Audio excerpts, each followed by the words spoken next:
আজকে দেখাবো একটি মাত্র ডাব দিয়ে কিভাবে কলিজা ঠান্ডা করা এই পুডিংটা খুব সহজে ঘরে তৈরি করতে পারে। এই প্রচন্ড গরমে শরীর এবং মনকে ঠান্ডা করতে এই একটি পুডিংই যথেষ্ট। এই পুডিংটা তৈরি করতে মাত্র 3টি উপকরণ লাগে। পুরো রেসিপিটা দেখলে আপনিও অবাক হয়ে যাবেন যে এত সহজে ঘরে পুডিং তৈরি করা যায়। আজকে প্রথম এই ডাবের পুডিংটা তৈরি করলাম, তো চলুন আজকের রেসিপিটা আপনাদের সাথে শেয়ার করা যাক।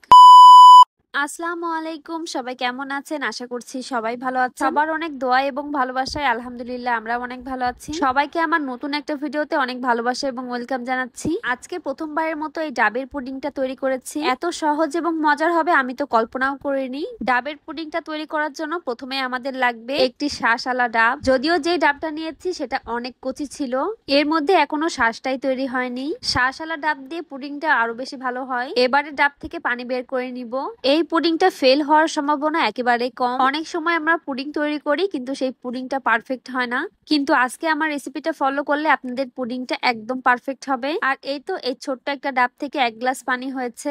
ডাবের পানি খেতে কার কার ভালো লাগে? ডাবের পানি এবং শাঁস দুটোই আমার অনেক বেশি পছন্দের। এই রেসিপি তৈরি করার মূল দুইটি উপকরণ, সেটি হচ্ছে এগার এগার পাউডার এবং ডাব। অবশ্যই ভালো মানের এগার এগার পাউডারটা নেওয়ার চেষ্টা করবেন, না হলে কিন্তু আপনার এই পুডিংটা বসবেই না। তো এই এগার এগার পাউডারটা আমার ভাই মাত্রই বাজার থেকে নিয়ে এসেছে। এবারে চুলায় দিয়ে দিলাম একটা কড়াই। আজকে এই কড়াই পুডিংটা তৈরি করব।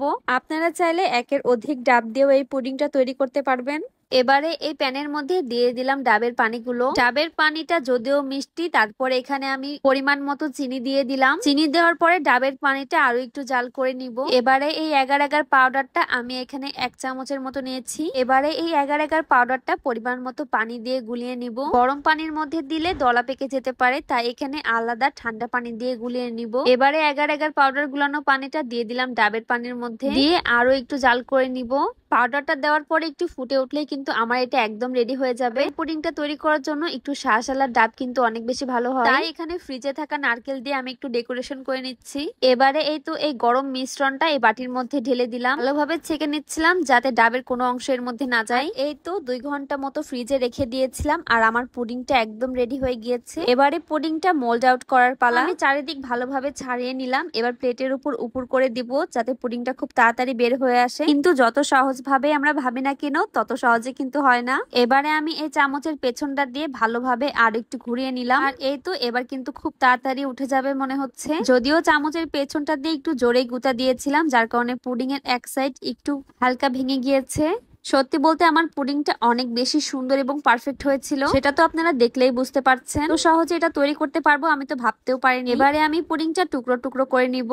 আজকে প্রথমবারের মতো ডাবের পুডিং তৈরি করলাম, তো সুন্দর পারফেক্ট হবে আমি তো কল্পনাও করিনি। খুবই সহজে এবং তাড়াতাড়ি ডাবের পুডিংটা তৈরি হয়ে গেল। আপনারাও কিন্তু এইভাবে ডাবের পুডিংটা তৈরি করে খেতে পারবেন। তো যাই হোক, এই তো আমি এখানে 1 পিস নিয়ে একটু টেস্ট করার জন্য নিয়ে নিলাম। আলহামদুলিল্লাহ, টেস্ট করার পরে আমি বুঝতে পারলাম এটার টেস্ট একদম মনে হচ্ছিল ডাবই খাচ্ছি। আর এই তো টম এন্ড জেরিতে আমরা যে জেলিগুলো দেখতাম, এটা কিন্তু সেই জেলির মতো লাগছিল দেখতে। যারা যারা আমার ভিডিওটা এতক্ষণ দেখছেন তাদেরকে অসংখ্য ধন্যবাদ। আজকের রেসিপিটা আপনাদের কাছে কেমন লেগেছে অবশ্যই কমেন্টে জানাবেন। যারা যারা আমার ভিডিওটা দেখার পরে একটা সুন্দর করে কমেন্ট করে তাদের প্রতি আমি অনেক বেশি কৃতজ্ঞ। আমি তাদের সুন্দর সুন্দর কমেন্টের রিপ্লাই করতে অনেক বেশি পছন্দ করি। লিঙ্কটা কাটার পরে পরিবারের সবার কাছে নিয়ে গেলাম। তো এখানে আম্মু, শাশুড়ি, আমার ছোট বোন, ভাইকে দেওয়ার পরে আমি এখানে নিয়ে গেলাম আব্বুর কাছে। তো এখানে আব্বু 1 পিস নিয়ে নিল, তারপর এখানে আমার শ্বশুর আব্বাও 1 পিস নিয়ে নিল। তারপরে সবচেয়ে বেস্ট যে রিভিউটা দিয়েছে সেটা হচ্ছে আমার মেয়ে।